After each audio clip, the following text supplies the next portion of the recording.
attendance. Hey, Jay, you know Terry? Please don't for the record. Please don't for the record. It's not easy. Here he comes. Yeah. Here he comes. The reservation.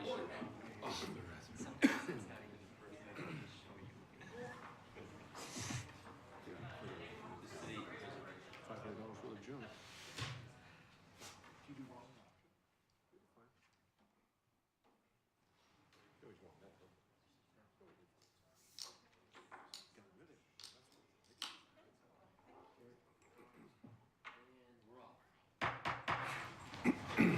Life's good.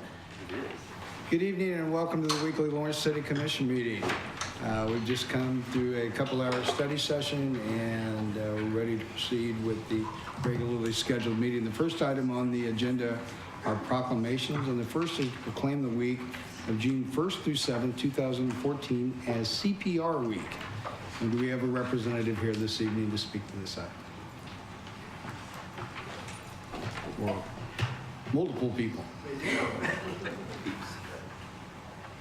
Hello, everyone. First of all, my name is Terry Leet, and I want to thank the mayor and the city commission for having us tonight.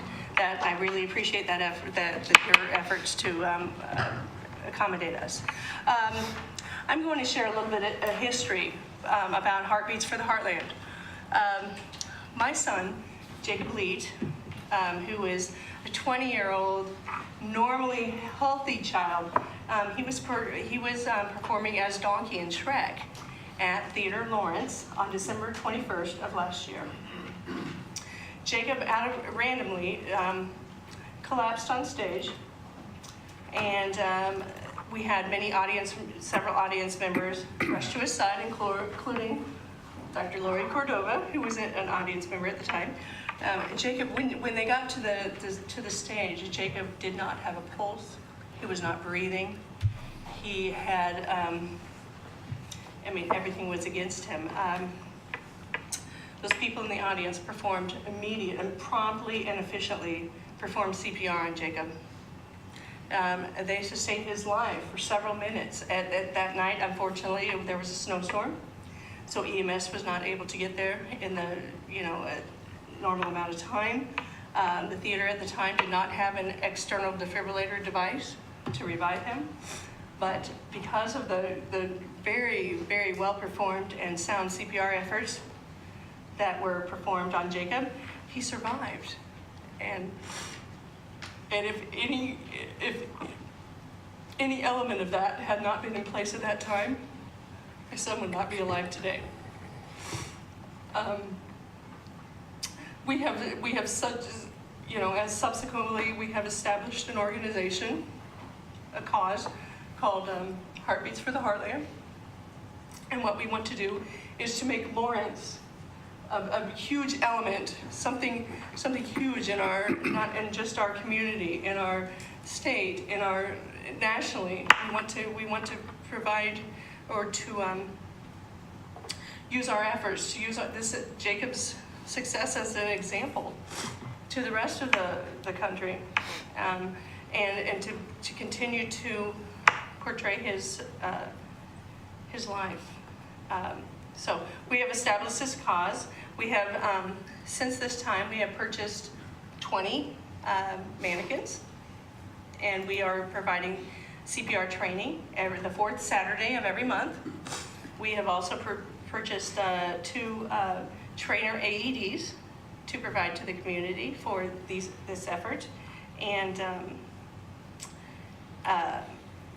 as well, the Theater Lawrence and the Lawrence Arts Center has now purchased 2 external defibrillator devices in their sites. So I think this has been a great effort. I think that we can continue to promote this, and we ask for your acknowledgement, your help, your assistance in moving this effort forward. And I am going to introduce Dr. Lori Cordova, who was very key in her efforts to save Jacob's life. I'm Lori Cordova, and I'm a family physician here in Lawrence for the last 14 years. And I am a physician, and under circumstances of a hospital and with equipment and medicines, have participated in resuscitating patients over the years.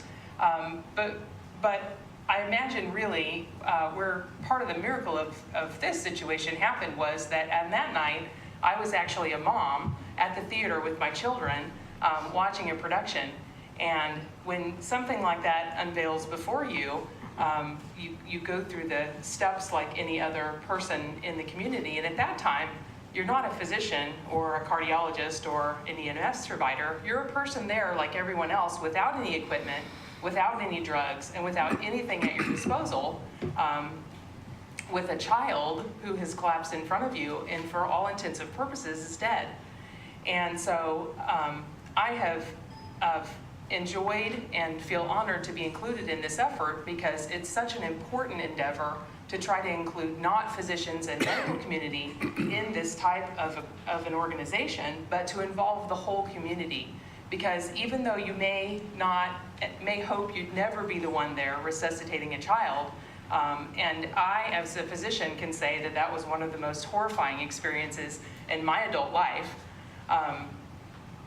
and you hope that that would not ever be you, there are circumstances where either your child or a person that you know is going to be in that situation. And we should all be trained, physician or not, to help contribute.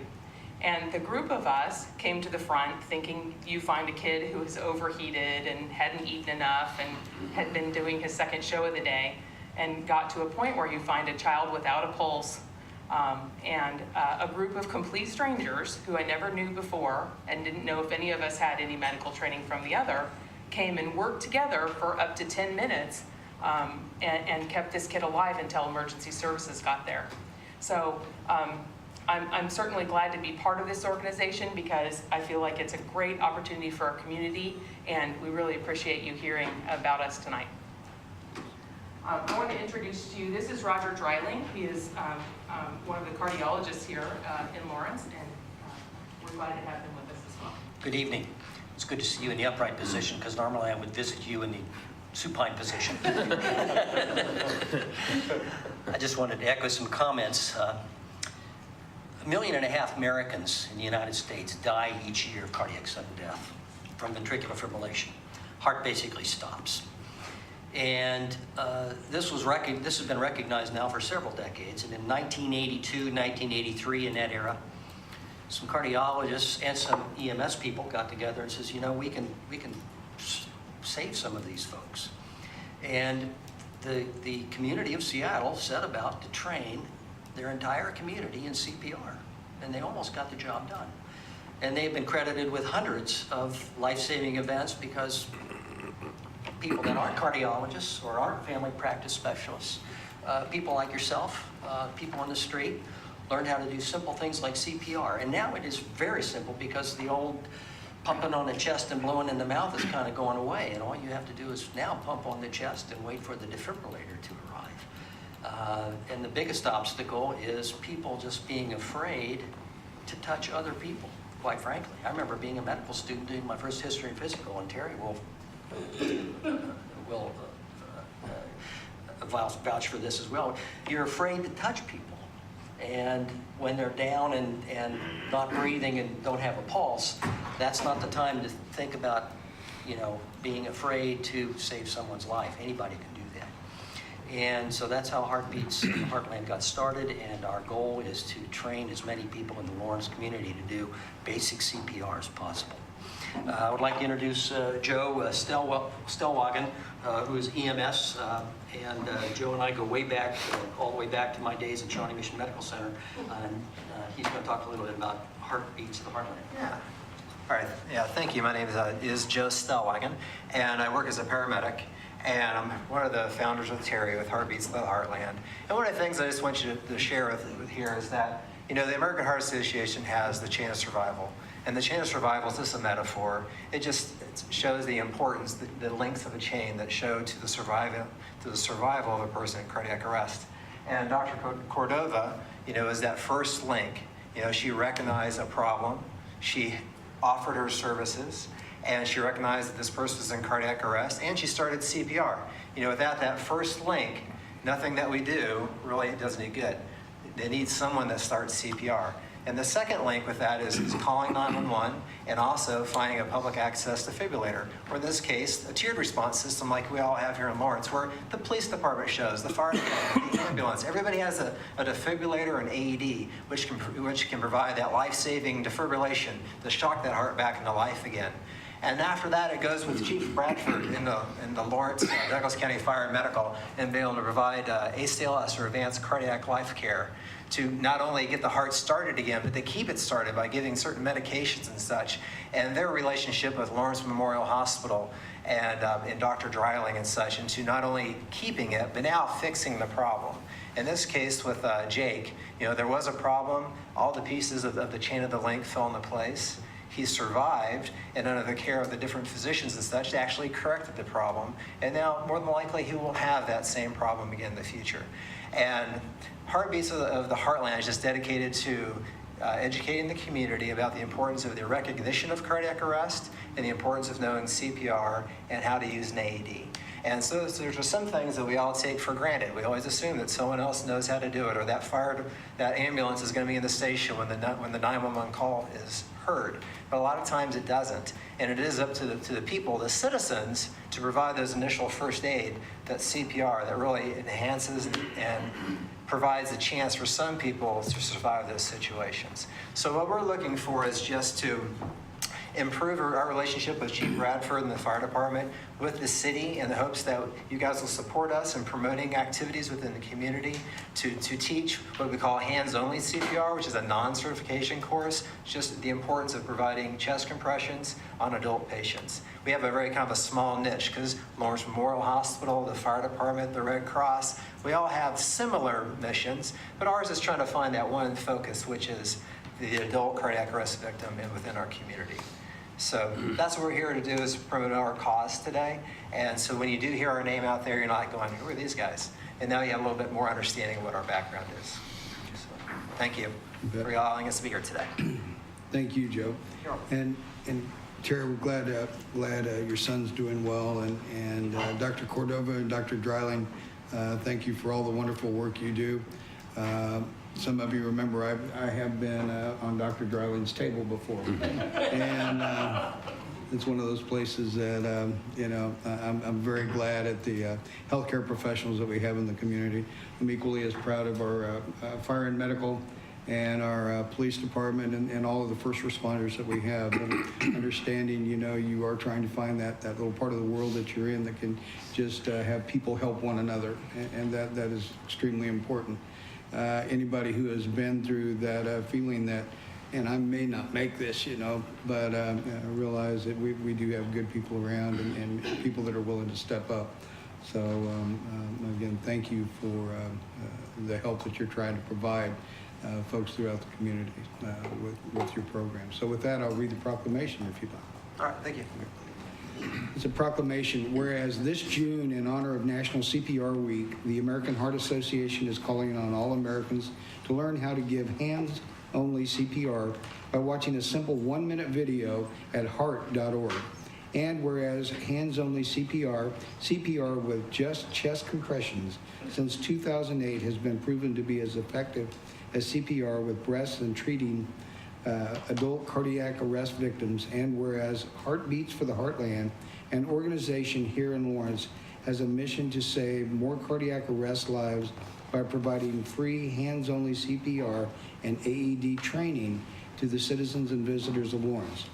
And whereas 4 out of 5 cardiac arrests happens at home, statistically speaking, if called on to perform CPR, the life you save is likely to be someone at home, a child, a spouse, a parent, or a friend. And whereas don't be afraid, your actions can only help. If you see an unresponsive adult who is not breathing or not breathing normally, call 911 and push hard and fast on the center of the chest. The life saved may be your own. Now, therefore, I, Mike Amix, Mayor of the City of Lawrence, Kansas, do hereby proclaim the week of June 1st through 7th, 2014 to be CPR Week in the City of Lawrence, Kansas. And thank you all very much for everything that you do.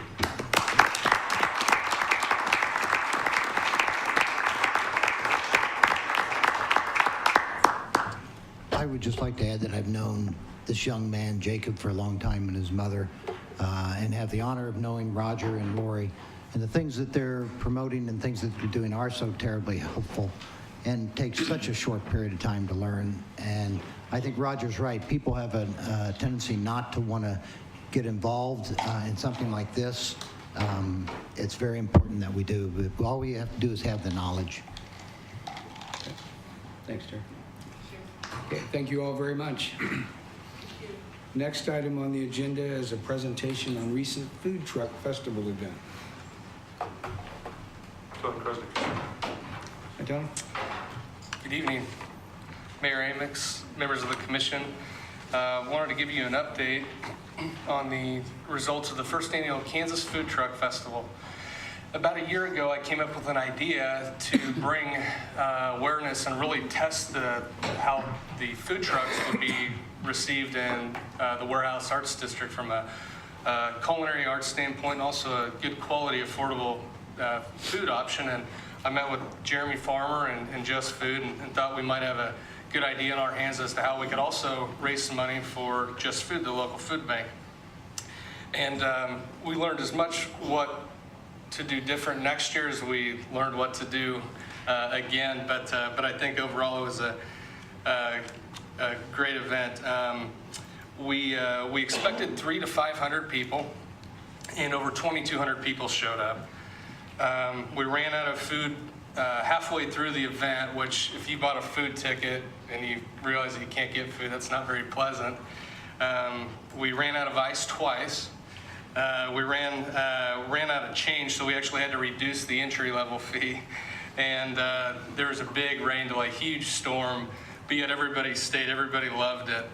On behalf of the Cider Gallery and the Warehouse Arts District, Jeremy, we'd like to present a check to Just Food for $7,342.68. Wow. And we sure had a great time working with you and look forward to even better results next year.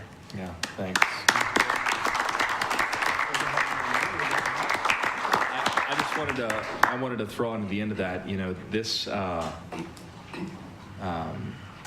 that's 35,000 meals, y'all. It's a pretty big deal for us. But, you know, this was such a neat event. And I remember, you know, we had a big event that day, the Stamp Out Hunger food drive. And then my niece was baptized. I remember getting a call from Elizabeth at Just Food, and I couldn't hear anything in the background. And I said, "How's it going?" And she goes, "There are so many people here." And it was just packed. I got down there and there was no place to park for blocks, and just the amount of people that showed up. I mean, it's definitely one of those events that I think will be around for a long time to come. And, you know, I know that it inspired some folks to even want to have a food truck here in Lawrence. I had like 3 people come up to me and say that they couldn't wait to, you know, see about having a food truck themselves for the food that they were making. So on behalf of our organization and all those that are going to be helped by this, thanks Tom and Tony and all of your staff. And you know, this is a big deal for us, and very grateful. And really to all the commissioners, I would say this was a pretty amazing event. To have 2,200 people packed in that little blocked area in the block between the Cider Gallery and the Warehouse Arts District. Nobody left. Everybody stayed. And you know, next year I think it's going to be even bigger and better. So thank you guys so much for being a part of it with us, or for letting us be a part of it with you.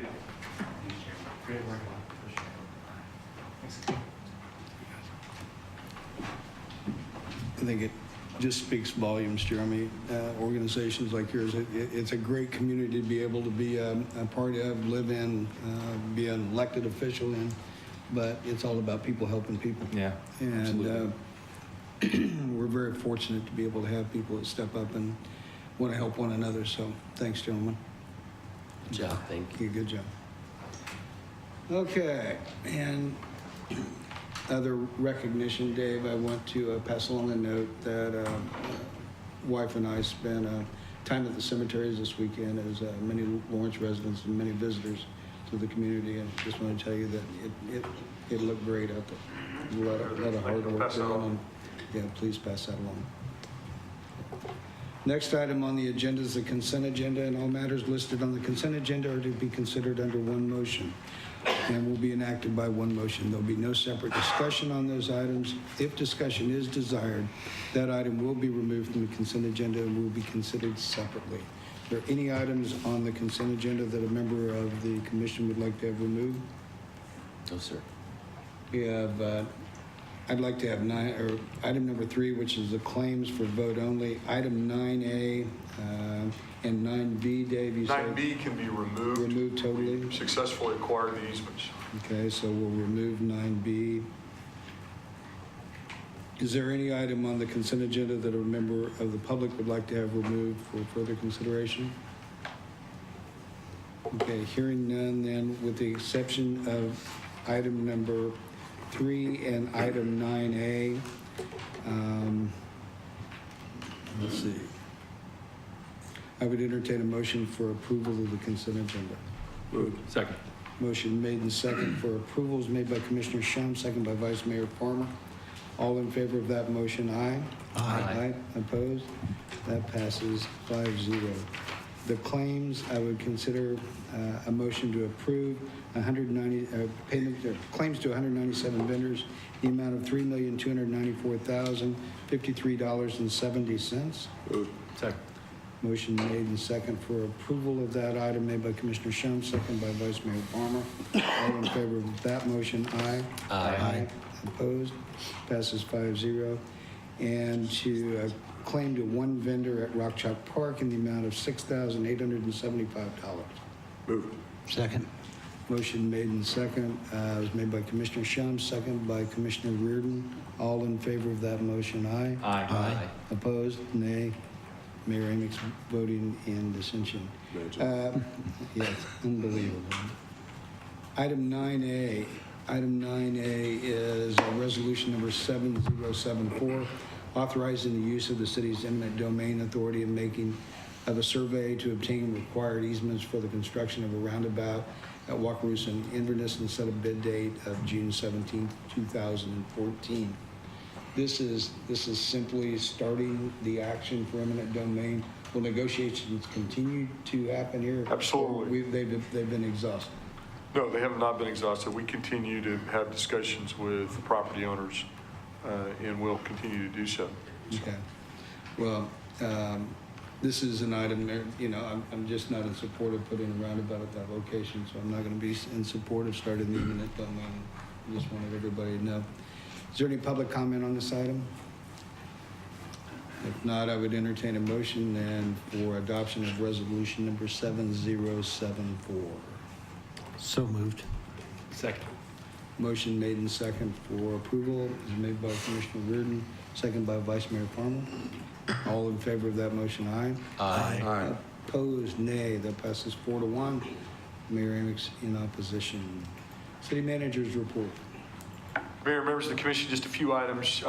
This week, the Utilities Department has been working hard on the private INI, inflow and infiltration removal program.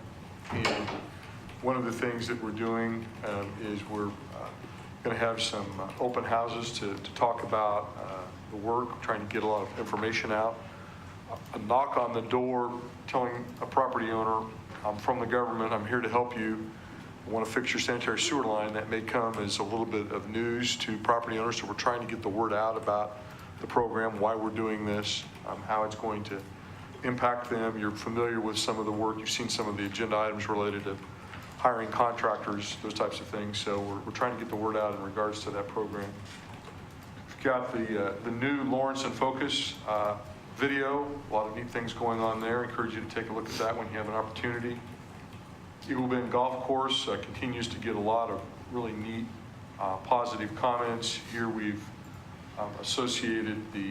we've hosted the Kansas Golf Association's mid-amateur event, so you see information in regards to that. And finally, we've had this program going on for a number of years. It's been very successful, and we may never know how successful it's been in regards to the helmet giveaway that our fire and medical department has conducted. So we really appreciate all the different sponsors that we have there, and you see a lot of support from a lot of different people. So it's a neat program as well. Questions of the commission? Yeah. Mark, thanks for doing that. Okay, then we are on to the regular agenda. David, thank you. This evening, I know that there's only a couple items on the agenda. I know that there's going to be some folks that want to speak to the items. First of all, I'd like for you to silence your cell phones. We are having a business meeting. And second of all, we'll allow 3 minutes per comment, okay? First item on the agenda is consider approving of a street event permit for the 2014 Lawrence Busker Fest for the use of the sidewalk and 10 parking stalls in front of 900 Massachusetts. The closure of the 100 block of East 7th Street, 100 block of East 8th Street on August 22nd through 24th, and consider adopting on first reading ordinance number 8992, allowing the possession and consumption of alcohol in the public right-of-way on the 100 block of East 7th and the 100 block of East 8th. Mark? Good evening, Mayor, Commissioners. Mark Teal, Assistant Public Works Director. Tonight you have before you a street event permit for the 6th Annual Busker Fest. It's a similar location as it's been in the past. It is August 22nd through the 24th. It's primarily an evening event, Friday and Saturday, and on Sunday. The map that you see on the screen shows the two street closure locations, the 7th Street and 8th Street from Massachusetts to New Hampshire, and then the plaza area in front of the bank there at 9th and Massachusetts. This evening you are being asked to approve the permit to allow this applicant to host this event in our community, close those streets, and also, as the mayor indicated, approve on first reading ordinance 8992 allowing possession, consumption, and sale of alcohol in the public right-of-way. I'll take questions if you have them. One question that I have, because of the possession and consumption of alcohol, Mark, in the past when we've had events like this, we've had to hold a public hearing on allowing the consumption and possession.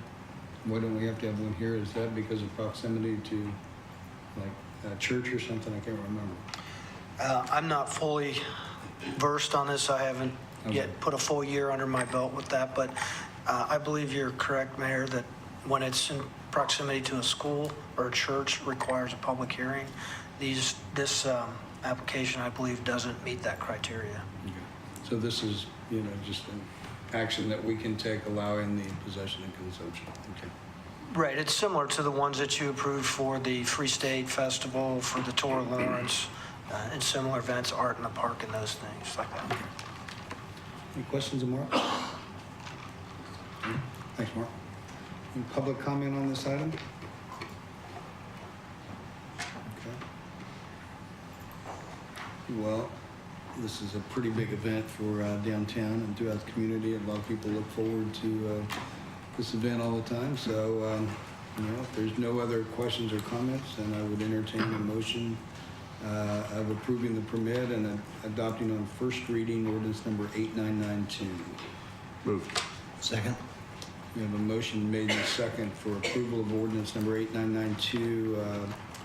It was made by Commissioner Shum, second by Commissioner Reardon. All in favor of that motion, aye? Aye. Opposed? Passes 5-0. Thanks, Mark. Next item is consider text amendment TA-13-00488 to the City of Lawrence Land Development Code, Chapter 20, to allow for participant sports and recreation outdoor uses with a special use permit in the CN2 Neighborhood Shopping Center District. Sheila? Good evening, Mayor, Commissioners. Sheila Stogsdill, Planning Administrator. Tonight, I'm bringing you a brief presentation about a proposed text amendment, specifically to add this one additional use, participation sports and recreation outdoor uses into the CN2 districts, which are the neighborhood commercial districts. This highlights the information that's in the staff report, which basically shows that the neighborhood districts are primarily there to provide the sale of goods and services for the neighborhood level as opposed to a community level. And the text amendment was evaluated based on its conformance with Horizon 2020, and 2020 does speak to having recreational uses in neighborhood commercial districts. So staff did support this amendment, but we supported it with a special use permit, which would mean that it's not a by right use. Each individual application would be looked at on its own merits, and conditions could be applied if needed for a particular type of use. Here's the definition of this use in the development code, and the types of uses that would be permissible would be things like driving ranges, miniature golf courses, swimming pools, not exclusively those uses, but uses that might take up some space and have a number of participants, not typically spectators. The change to the development code would be adding an S to the use table. And then that then provides an opportunity that when someone comes in, we would identify that they would have to make a specific application, and we would look specifically at the location and how that use would work or potentially impact neighboring properties. This map shows you all of the zoned CN2 properties in the city. The majority of those have been zoned this way for quite some time and converted from the previous zoning of C2 in 2006. The newer areas that have been zoned since the development code would be the Hy-Vee Center at Clinton Parkway and Crossgate, and the location out here that would be at the northeast corner of K10 and Bob Billings Parkway. The area at Congressional and 6th Street was also zoned, and that's where there's a small retail building with several different uses and a drive-through. So again, these are the specific areas that we have. Obviously, some of them would be way too small to accommodate outdoor participant sports. So again, it would be looking specifically at each location and the proposed use at the time. The discussion at the Planning Commission meeting, this was part of a combined application with a particular SUP and rezoning for the corner of Inverness and Clinton Parkway. A lot of the discussion was really focused on the particular use, which was the Family Fun Center.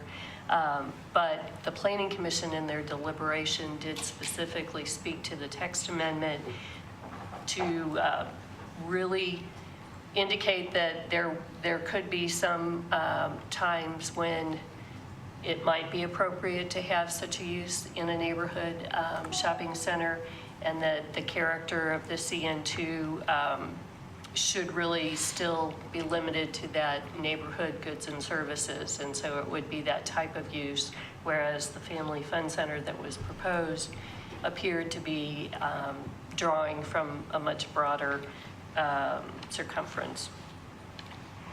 So you are presented with a recommendation for denial from the Planning Commission with a 9-1 vote. And your actions tonight would be either to approve the Planning Commission's recommendation or make modifications to that, or to deny it. And because it was a negative vote, if you chose to approve the text amendment, it would require a supermajority vote at your level. Happy to answer any questions. Would you like me to put the map back up? No, let's keep that up Okay. right now. Great. Question has to do with the comments in the staff report about prior to the adoption of the 2006 Land Development Code. If these uses were allowed in the CN districts, this item would have gone to the staff for administrative approval, correct?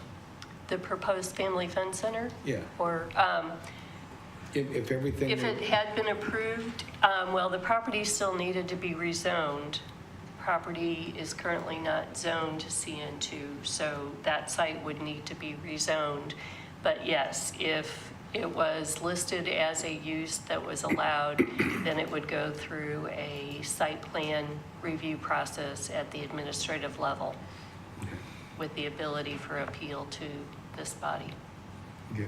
Well, there were some specific reasons on why these uses were taken out of the CN, the 2006 adoption of the Land Development Code. Can you tell us what those were again? Well, we started the development code process with a diagnostic of our 1966 code, and one of the things that the consultants had identified was that we really didn't have much differentiation between all of our different commercial districts. And so there was some selective choices made so that you had some distinctions between those commercial districts, you know, based on the purposes. And I think that probably was the reason. Okay. Other questions of Sheila? Okay. Thanks, Sheila. Mr. Riley, you're the applicant here. Yes, unfortunately, this text amendment got caught up with the property that we were trying to rezone, and I think the debate was about that property rather than this text amendment. In case there's anybody wondering, the option for that contract has expired. The contract's been canceled, so we have no legal right to that property at this time. I do represent the Kansas Fun Center. We are looking for a place to put in a fun center. Hopefully nobody's opposed to a fun center. We do believe that this type of zoning is going to be something we'll look at in the future. So we'd rather have that talk, and I think the code really should be looked at in an abstract and not debated on a specific property. And what happened with the Planning Commission was that really the battle was whether or not we're going to put a fun center in that property, not whether or not this text amendment should occur. But the text amendment was the first thing that was brought up, so naturally it's shot down because you have a lot of people that don't want it in their neighborhood. That's not to say they're opposed to a fun center. I don't know that anybody was opposed to a fun center, just not in my neighborhood was kind of the general theme. My client is looking for a place in Lawrence. I think most people would think that a miniature golf course and a batting cages and a little go-kart, electric go-kart thing would be a fun place to get kids outside away from the computer and have something to do and also keep entertainment locally. So we are actively looking for another site, and it's entirely possible that this particular zoning question is going to come up again and we'll need that ability to do the text amendment. So that's why I'm here, is to say let's judge this amendment not on the specific property that we're looking at, because that's where it got shot down in front of the Planning Commission, but let's look at it as an overall.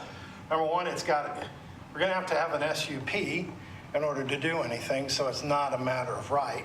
So you'd still have a lot of control over how it's used and what goes there, but it would nevertheless allow something like the Kansas Fun Center to be put in this zoning.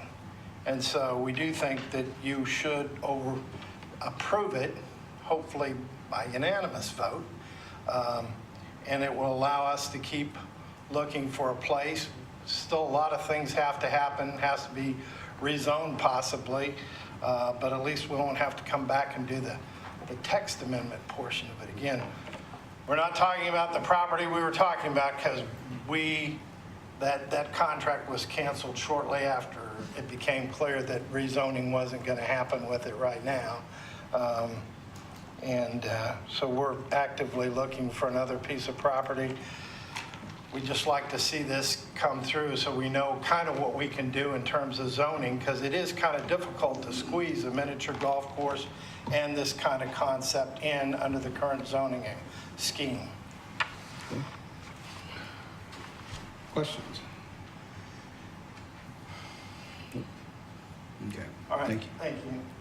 But, well, Mike, I do have a question. So what you're asking for is to have us consider the text amendment and not have it have anything to do with the property at Inverness and Clinton Parkway, because that's done. We have no legal right to the property at Inverness. That contract's been canceled. We're looking at other property, but because of the type of operation, we're going to need a text amendment potentially because of the zoning.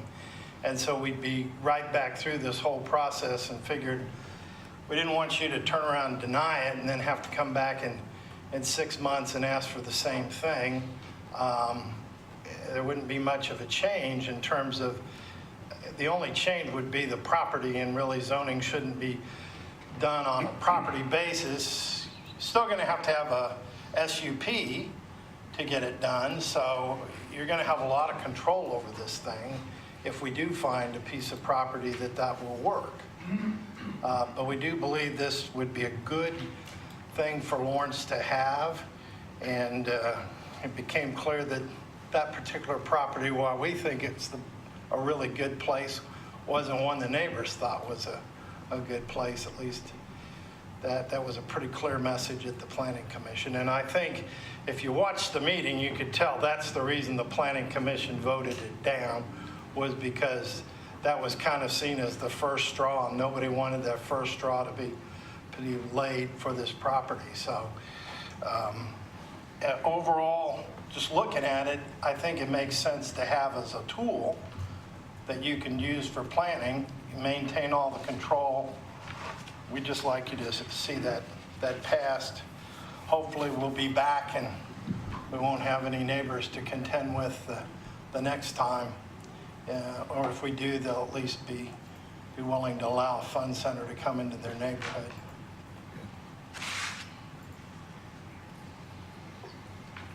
Okay, thanks, Mike. I have a question for staff. Sure. I'm looking at the base zoning districts, and there are, I'm reading this right, there's 5 other zones that approval would be granted based on all the other conditions for this fun center. Is that what we're calling it, fun center? And is that a substantial amount of available land/opportunity? Like CC is how much stuff, and CR is how Yeah, much right. stuff, and CS.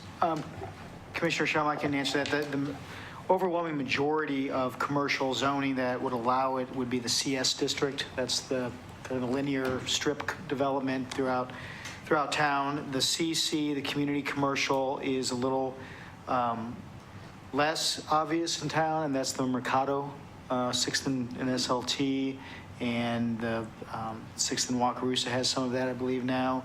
So the CS zoning is the majority of What's it. CR? CR is community regional. We don't have much zoning for that. That's a comprehensive land use designation over downtown and South Iowa corridor. The majority of South Iowa, though, would be CS zoned. So CR, we don't have any CR right now. It's a category of our new code that was meant for future rezonings to match the comprehensive plan designation. Okay, so there's a significant amount of space where this kind of activity could go in the community, or does there need to be more? Well, this would open it up to the more intense community neighborhood, the neighborhood commercial district as a special use permit, not a use by right. And so, given that we have actually gone through some exercise since the Planning Commission meeting with the applicant trying to find some locations, it's a challenge to find a location for this type of center that meets the applicant's desires and meets the zoning. And so that's one element to all of this. Even though I think there are some opportunities in the commercial strip zoning, to locate this and give more flexibility, it requires a new tool to the zoning code. And so this is the tool presented to you tonight. Okay, so is it that there's not a lot of opportunity because those places are filled up pretty much? I think it's a myriad of issues, that the applicant has some issues in terms of what price point they need a property at, how much acreage, what kind of context they want to be in, how much compatibility of uses surrounded, all of those kind of elements. So as we bring on, Sheila showed you the map of some of the new CN2 areas, present new opportunities. Don't know if there's going to be interest there, or pursuing those opportunities would result in some positive outcomes, but I think it's there for future consideration. Thank you. And it's allowed as a special use under the mixed use zoning category also, is that right? Yes. And what kind of restraints does mixed use zoning category place on this particular type of application? Mixed use would be a kind of an atypical, I think, district for this kind of use. The mixed use, we have very limited mixed use district zoning. The project at 11th and Mississippi, the HERE project, just got mixed use zoning, for example, as a vertical mixed building. I don't envision it being employed very much with the mixed use district as I would the commercial districts. Okay. So then it wouldn't be similar to like the mixed use we did in Oriad, correct? It would be that zoning, but it would it would be harder to envision employing mixed use along a commercial corridor, for example, just to pick up this one use, than it would to be part of a larger master planned project. Well, here's the situation as I see it under the code. We have zoning categories where this particular use is allowed by right, correct? Correct. And that the question before us is whether or not that we'll consider allowing this as under the special use category of the CN2. I would ask the commission if we would like to have a hearing either tonight or in the future before we take a final action on this, that would consider that item as being a use allowed under the CN2, if you'd like to consider that. Or consider it tonight. What would be the point of scheduling another? Oh, I'm just asking, if you would want to do that tonight, because since the property that is in question is out of consideration, we have a recommendation that is before us tonight from the Planning Commission with a 9-1 negative vote allowing this to happen. But, the applicant in this particular case has told us that, they're no longer involved with that property. So the planning commission already made their decision, Yeah. but the thought is it was tied to the original question of the district or the specific land. Right.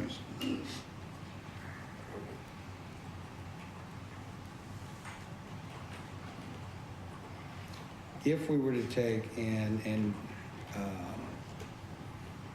say that we were to concur with the Planning Commission's recommendation, if a future site were to be found and this request, this entire process would begin again?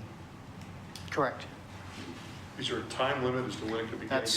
Yeah, that was my next, let me research that. On a specific rezoning request, there's a 12-month waiting period before they can bring back the same application. Let me check that for text amendments.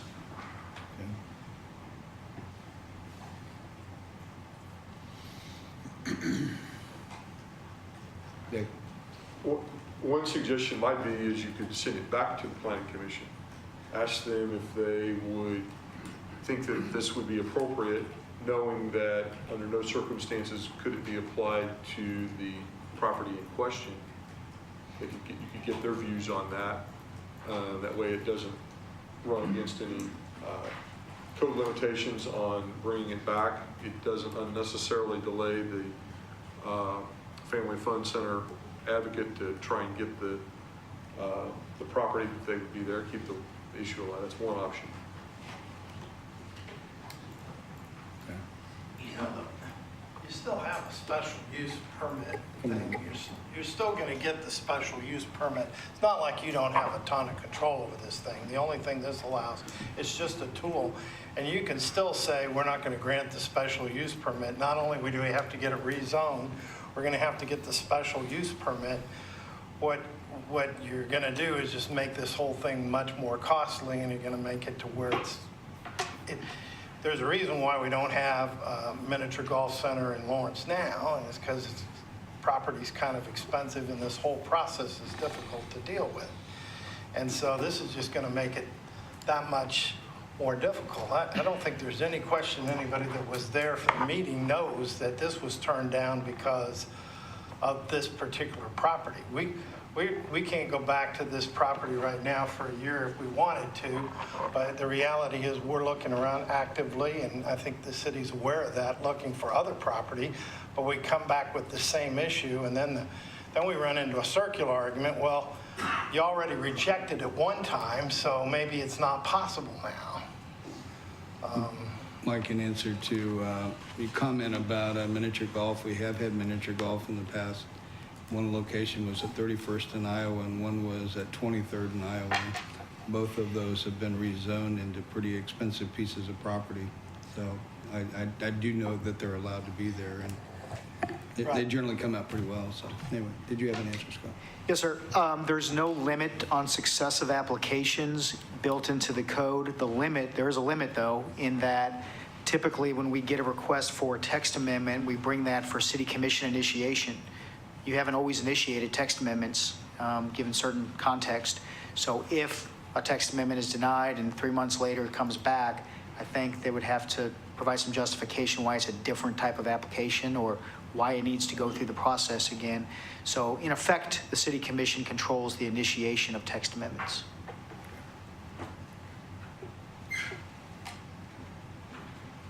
Okay. Any other questions of staff for Mr. Ryan? Okay. Public comment.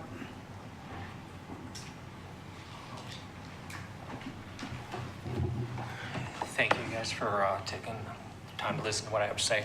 My name is Richard Benish. I live in close proximity to the site in question. The applicant said that it is not project, or it was project specific. Well, it isn't. I just want to say, I want to voice my opposition to the text amendment because the same issues that were presented in the Planning Commission meeting will be brought up at any other site that is a neighborhood commercial district. Just think about what the district is. It's neighborhood oriented. What is being proposed, this participate sports special use permit, if you look at the uses that are under indoor and outdoor, they're targeted to a much broader base attraction. They're not neighborhood specific. That's the whole purpose of that zoning district. I think you're compromising the whole neighborhood and any other of the CN2 districts in the city. Yes, the neighbors did not want, the amendment. They did not want the development. It was inappropriate. It was proven to be inappropriate for a neighborhood, not just our neighborhood in the Inverness neighborhood, but any other neighborhood. It's just inappropriate. So it should not even be considered because to me, it's just an opportunity to come in the back door with an inappropriate and unwanted development in a neighborhood. Now, the applicant indicated that he was looking, for other sites. If you look at the map that was presented from the planning department, there were, I believe 11 sites that are currently zoned neighborhood commercial. How many of them are vacant? 2? And they're already proposed, they have proposed developments on there. So aside from being inappropriate, it has no purpose other than a backdoor opportunity to come in with something that is not wanted or desired or appropriate in a neighborhood. That's all I have to say. Thank you. Thank you. Other comment? Okay, thank you all. Okay. Comments by the commission? Well, I'm just going to chime in, and, you know, there was obviously a lot of work that went into both the neighbors' opposition to this development in this location specifically.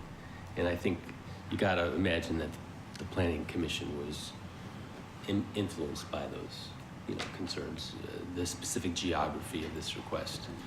I think that it's appropriate to consider where these types of activities can occur in the city. I think, Mike, you pointed out there used to be these types of activities until they were forced out because the land value exceeded the revenue generating ability of that use and just moved up to a higher and better use in retail. Same thing's going to happen in other locations, so it really is a matter of trying to figure out where our community can have this type of activity. And you know, looking at the list that's where it's allowed now, I don't know if I can think of one spot that pops out of my mind, but I also think that, you know, industrial zoning, two of the categories are industrial land use, and, you know, heavens knows we want to try to save those and make those available to people who create jobs on a large scale for our community. So for me, I'm interested in trying to figure out what this backdoor concept is that the gentleman brought up. It's pretty straightforward. This commission would make any final decision on any approval at any location through this use. There'd be no back door. It's a front door. It's right there.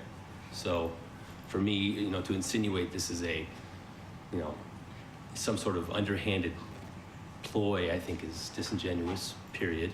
And I think, you know, if a landowner wants to convert an existing underutilized regional or neighborhood use into something that, you know, is suitable for that neighborhood, they should be able to do it. Not everyone's going to feel the same way that you do. And I think there's reasonable changes that occur in land use geographically. So I got no problem considering this. Whether or not I would vote for it, I haven't really made up my mind on that, but I think it's only fair to be considering this in light of what's being requested, and that is no specific location. There's no subject property here. This is a group of properties in a zoning designation. There's no location. It's one of 11, if you're correct, sites. And I think that we deserve to, we owe any landowner the opportunity to, if it's a reasonable land use that's approved and acceptable to the neighborhood, to be considered if it's a use that's allowed, not by right, but by special use permit. So I don't want to be overly restrictive. I don't see the sense of urgency here either, Mayor, but I also realize people came here to talk and listen, and I don't want to waste their time. So that's kind of how I feel about it. Bob?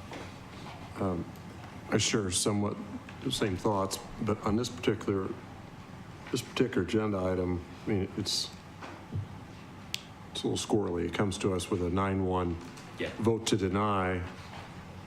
And then for us, which in theory should be the body knowledge of the Planning Commission, and so to send it back, override them, I mean, it gets a little weird. I would rather dispatch this and then in some way start over again with a discussion here to look at it. I know that may seem redundant, maybe it is, and then initiate it here and send it through that way. It just seems strange to be overturning such almost a unanimous decision on the Planning Commission. Granted, there was a lot of emotion involved in that, it was tied closely to the site, but on the other hand, I don't know what kind of response you get back out of the Planning Commission if you turn it back to them with an override. I mean, I think that maybe contain it even more in terms of trying to get a good planning decision out of the system. So, I mean, that's. Okay. Chairman, you have anything? I mean, clearly, from reading the minutes and from talking to, folks that were there at the meeting and also to a few planning commissioners, it's apparent to me that objectivity went out the door the second the meeting began. And, my mom lives in the neighborhood. My mom and stepdad live in the neighborhood just to the south of the Family Fun Center, and we're talking about how people were knocking on their doors and telling them to show up at the Planning Commission meeting. And so clearly it was a very emotionally charged evening, and rightfully so. I mean, I don't know how I would feel if there was a Family Fun Center that wanted to go in my backyard. I mean, maybe they gave me free go-kart passes, I might want to. But I think that, I understand with what you're saying about overturning the 9-1 and sending it back to them. I mean, this comes down to needing to be an objective decision unrelated to any property. I mean, unfortunately, it's probably always going to be related to this one, and maybe we'll get the same vote if that's the direction that the commission chooses to go. But, part of my concern here is we're once again making this process so long and drawn out, and we have a business that wants to come here and they don't have anywhere to go. And so I'm conflicted in that regard. Secondly, I would say that, the people that were in support of the Family Fun Center, perhaps they showed up at the meeting, but they didn't speak. I got emails from them, even though I'm not a planning commissioner. And then the third observation that I would make is, I think this is a very, it's a very interesting conversation. Looking at the map of CN2s, I'm not sure that there's really any place for it to go now. I think there's 12 different spots, if I read the map right. And, you don't want it to go in the South Iowa corridor, even though that might be the most ideal place for it, because you want different stuff to go there. You don't want to put it out at, you don't want to put it out in a light industrial area. I mean, there's just a lot of challenges with this one. So, Bob, I kind of like your suggestion, but again, I'm conflicted because then we're making the applicant go through this long, rigorous process again. And,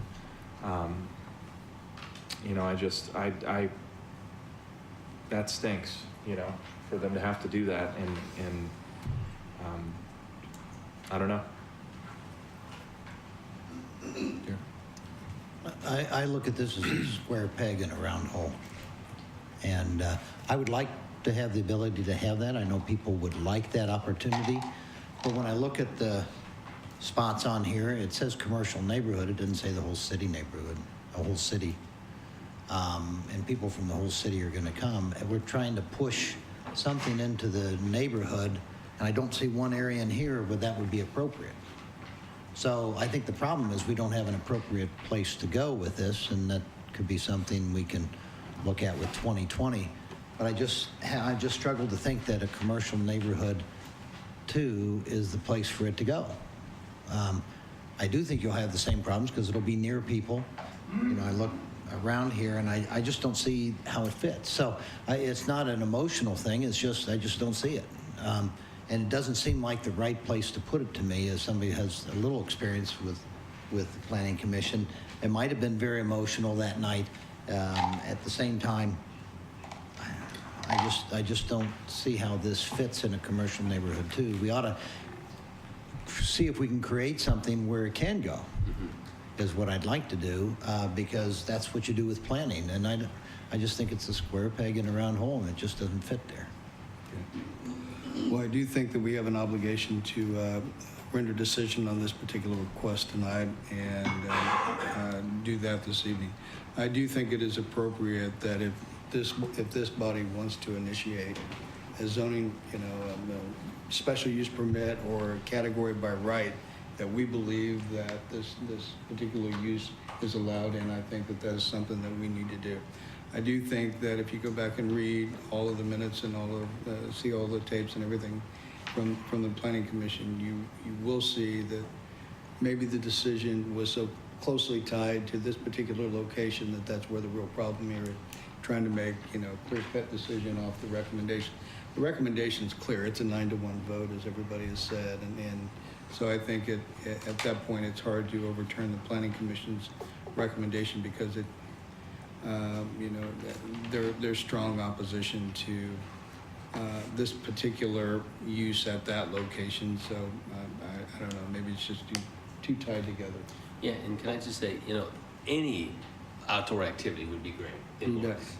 We thank goodness we have a Parks and Rec department because there's not anything for kids to do around here. I had two that are done, they're in college now, but all they said is 7 years on the commission. Can you get us something to do in this town, please? Because there's nothing to do, for teenagers. And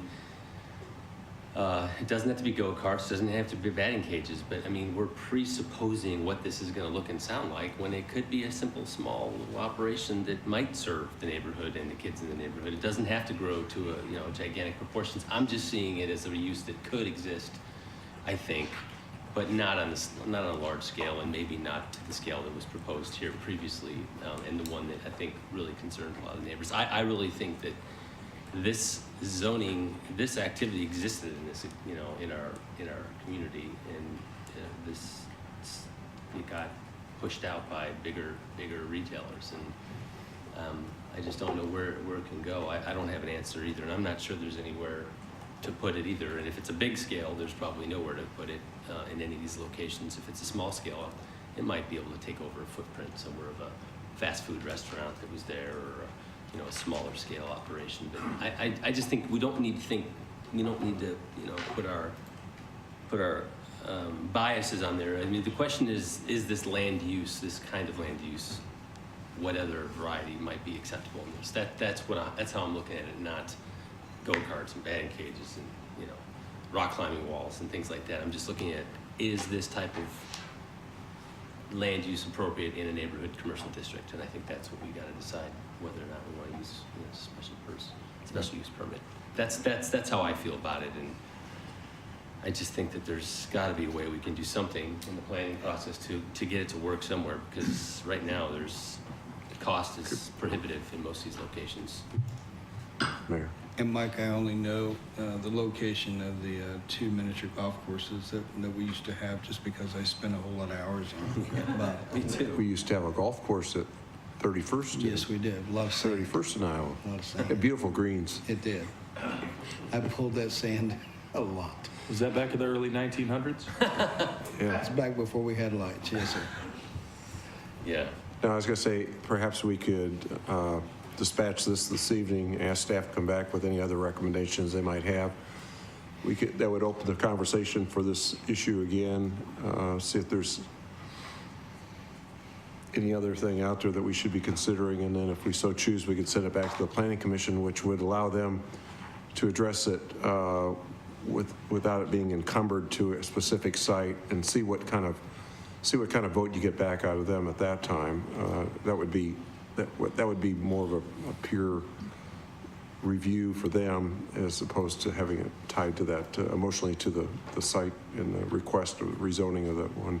But go ahead and make a decision on this question tonight. Well, yeah, when I say dispatch, I mean Yeah. Sorry. do it in. Okay.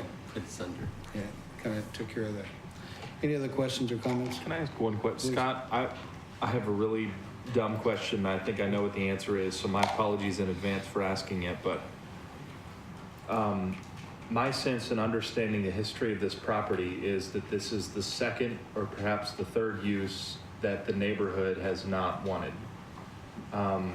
So my question is, are other neighborhoods that are zoned CN2, have there been these kinds of challenges in getting different things rezoned in those neighborhoods?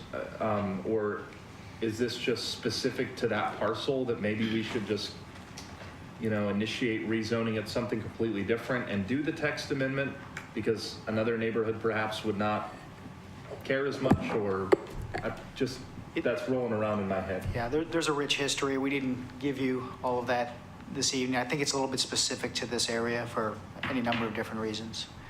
Other areas zoned CN2 didn't have some of the history associated with it, had some maybe more conventional neighborhood uses involved, and have different context. I mean, you think about Wakarusa and Bob Billings and what its surrounding uses are. You've got an industrial IBP zoning across the street. You've got institutional uses to the other side. You've got major arterial roads. I mean, it's just a different context altogether. And so I think the history here is unique for this area. And right now, out of the Inverness Park District Plan, CN2 is the zone that's recommended. And that was established through a good number of public meetings that some of you were involved with. That is what the neighborhood sort of said, okay, if we have all these list of probably evils from their perspective, what's the lesser of all of these? And CN2, that kind of neighborhood commercial use is what was demanded because there were just too many apartments. And so it all went back to the apartments. And, okay, so Bob, you mentioned the planning commission. Well, our staff recommends approval. You didn't mention that because they work for us too. So there's a kind of a mixed message here, and that's one reason I'd like to see it. Something happening. I guess I use the word squirrely, which means that we've got such as mismatched kinds of ideas. One thing though, you can look at this base zoning table again, and what is allowed in CN2 is active recreation, entertainment, spectator sports, participant sports and recreation indoor, passive recreation, nature preserve undeveloped, and private recreation. The only thing that's not allowed is outdoor recreation. So, well, and entertainment and spectator sports general is also not allowed. No, entertainment and spectator sports says P. No, that's under limited. Yeah, it's limited sports. Okay, limited. All right, I got you. Okay. Well, So I'm good doing whatever. I just want you to, I mean, if we need to redo this, I'm with Jeremy though. I think we want to try to walk the walk as far as the process goes, and we want staff to make good recommendations. We want our planning commission to be partners, and we don't want to derail them, but I also think it'd be reasonable if we decide to not move forward that we ask them to consider this as a general concept as opposed to one specific to a location and a user. That would be my request. And I agree with that. I want them to look at it again without any kind of bias that may have existed due to the pressure of the rezoning request at hand. so you want to concur with the Planning Commission's recommendation and then at the same time initiate the text amendment? Is it? Yeah, I want to give it some air between this. It's still tied too tightly to this rezoning request, in my opinion.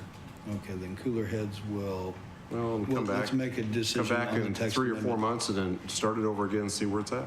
Okay. Fair enough. And it's my understanding that if that were approved, that it has to wait a year for, go through the Well, there, waiting process. yeah, for the text amendment itself, there essentially is no limit on successive applications. And so, but what I might, for the rezoning request and special use permit, there is. So the withdrawal at the planning commission level means that there's 12 months that an application for a family fun center can't be taken back to that specific site. Right. Okay. So that's done for 12 months. That's done. All right. That's off the table.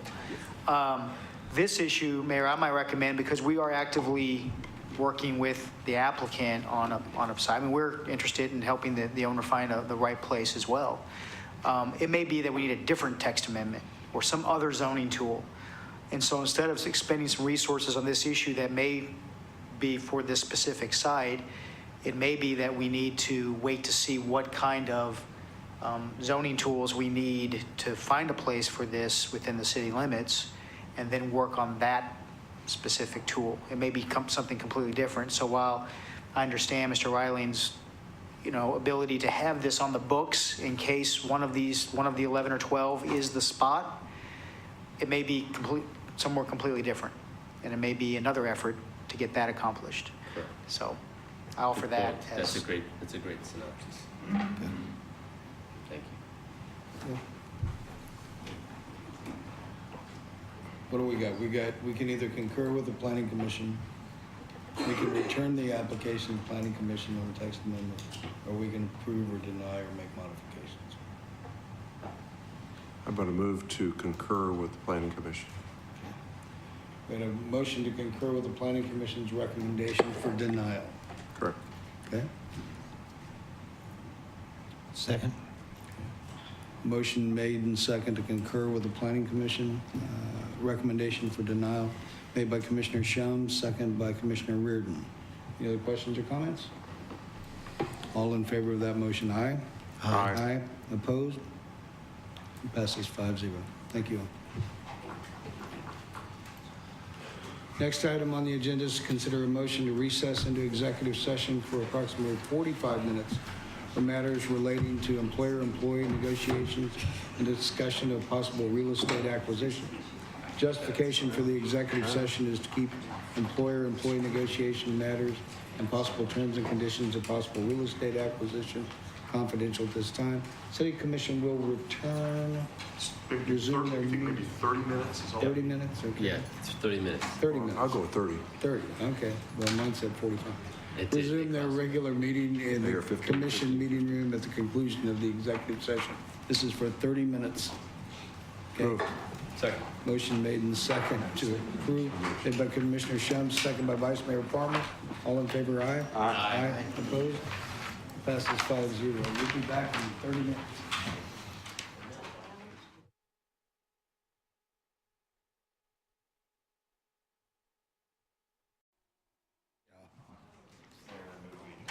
Not yet. You need a second?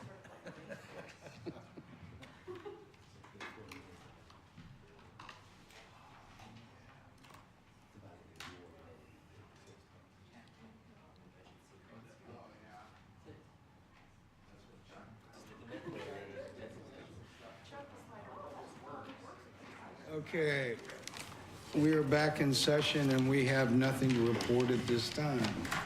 Next item on the agenda is public comment. No public comment. Future agenda items. Mayor, Commissioners, next week you indicated you wanted to talk a little bit further about the police facilities, so we'll do that Okay. next week.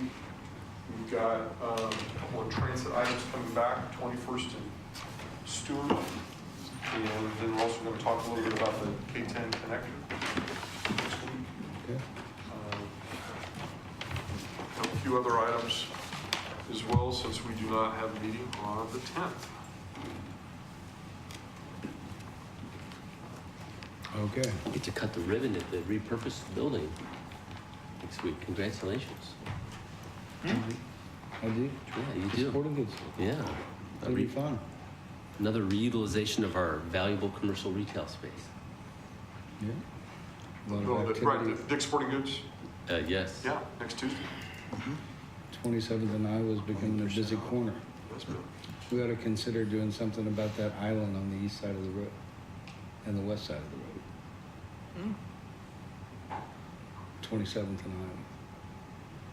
Just thinking out loud.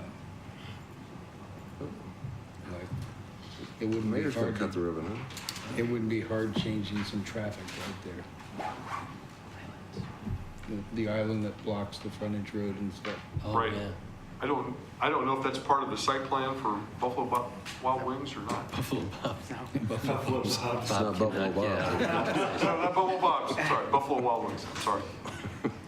I just think Worth itself. there can really be some improvements at that location, but, that's just me and looking at those traffic that comes through there, but I'll talk to Chuck about that. Okay, Okay. fair enough. Okay, commission items, any commission items? Nothing. No direction to Scott on initiation.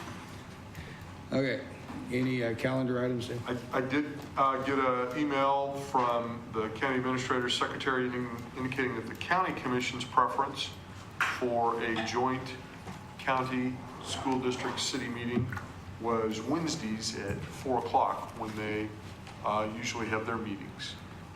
So looking at calendars, I'm thinking maybe like June 18th, knowing that June 4 and June 11 are problematic for some people's travel schedules. We just have the rental licensing meeting, so I'm gonna go to that, so we need to be done by 6. What does that- Start at 4, get done at 5:55. Well, that would make me 10 minutes late, which is about normal, so. 5:45. Why are you guys laughing at that? It's on the Come 18th. I'm gonna have to get back to you on that one. Okay. Wow. Oh, that was Casey. Bob, are you back on the 18th? Yeah, Okay. June 18th. Yeah, June 18th. Yeah. And I know that Terry's back on the 17th, so. Okay. Before we schedule that one, let me Wait a go minute. back to Nope, sorry, I'm not. East End. You're not back on the 18th? you. I'll be back. Back on the 19th. We look on the 25th, I can't do that one. okay? I'll just, Dave, All right, I'll we'll tell you talk. what, I'll check tomorrow. We'll just keep it on the agenda for discussion next Tuesday. How's that? How about we tentatively go ahead and schedule the 18th. If I can't be there, it'll be fine. Perfect. Okay? Go ahead and schedule the 18th. Commissioner Shum wasn't available, is that? You're not back? On what? The 18th? No. I'm back on the 19th. Okay. But you're gone on the 25th. It's like an auction. No, I'm here on the 25th. He's gone on the 25th. Yeah, correct. he's gone. Okay, well, don't schedule it yet then. I won't be here either. Let's do it next week. Okay, will do, sir. Okay. Okay, any other calendar items? Mayor, I move we adjourn. Second. Is that a calendar item? Motion made and second to adjourn, made by Vice Mayor Farmer, second by Commissioner Shum. All in favor, aye. Aye. Aye, opposed. We're adjourned.